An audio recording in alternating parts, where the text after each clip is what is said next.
थी, खिड़की तक नहीं था घर में, जिस घर में हम रहते थे। तो संडे का इंतजार होता था। संडे को हम दोनों देवर के साथ पति पत्नी घूमने को निकलते थे। तो पहले संडे हम लोग उस हॉल में पिक्चर देखने जाते थे जो एसी वाली होती थी, क्योंकि उस वक्त औकात रहता था एसी का टिकट कटाने का। दूसरे संडे हम लोग प्रयास करते थे कि नॉन एसी वाले जो हॉल हो जिसमें टिकट का पैसा थोड़ा कम लगे उसमें चलो।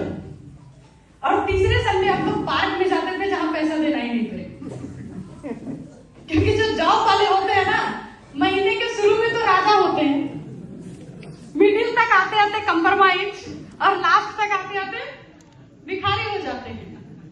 दोस्तों से उधार चलने लगता है कि अच्छा अगले महीने दे देंगे। तो ऐसे हमारी लाइफ चल रही थी। लेकिन मजे की बात है, उस लाइफ में भी लग रहा था कि सब बहुत बढ़िया है, ऐसे ही चलता है।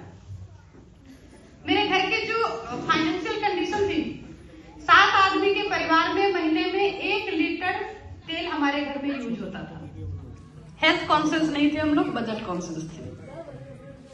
चलाना था तो सोच लो पकवान क्या बनते होंगे। कुछ अच्छा खाना हो तो त्योहारों का इंतजार करना पड़ता था। वहां से मेरी जीवन चल रही थी। अगर फल फूल खाने के नाम पे बोले तो सबसे ज्यादा हमारे घर में जो फल आता था वो आम आता था।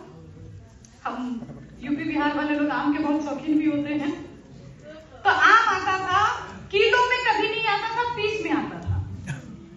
और सासू माँ उसको पूरा निचोड़ के उसका रस निकालती थी, उसमें 1 गिलास पानी मिलाती थी और 2 चम्मच चीनी मिलाती थी, और घर के सभी मेंबर को कटोरे में थोड़ा थोड़ा करके बांट देती थी। और हमारा ध्यान होता था कि आज रात में रोटी उसी के साथ खा लो ताकि सब्जी का खर्च बच जाए। इस तरह से हमारी जीवन चल रही थी। फिर भी लग रहा था कि सब बहुत बढ़िया है, क्योंकि जिस मोहल्ले में हम थे उस मोहल्ले में सबसे अच्छा खाना पीना रहन सहन हमारा था। तो हमें लग रहा था सब ठीक है। लेकिन मेरे जीवन में परिवर्तन तब आया जब बड़ी वाली बेटी मेरे लाइफ में आई। खानदान की पहली बच्ची थी, सब बहुत एक्साइटेड थे, सभी उसे बहुत प्यार करते थे, अपने जितना औकात था उसके हिसाब से।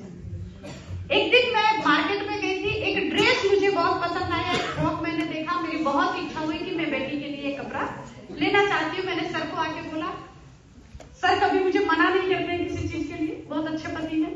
और हिंदुस्तान के 99% पति ऐसे ही होते हैं जो डायरेक्टली मना नहीं करते हैं। तो सर ने भी मुझे मना नहीं किया। सर बोले ठीक है, शाम में आऊंगा ऑफिस से, तब तुमको लेके जाऊंगा मार्केट, ले लेना।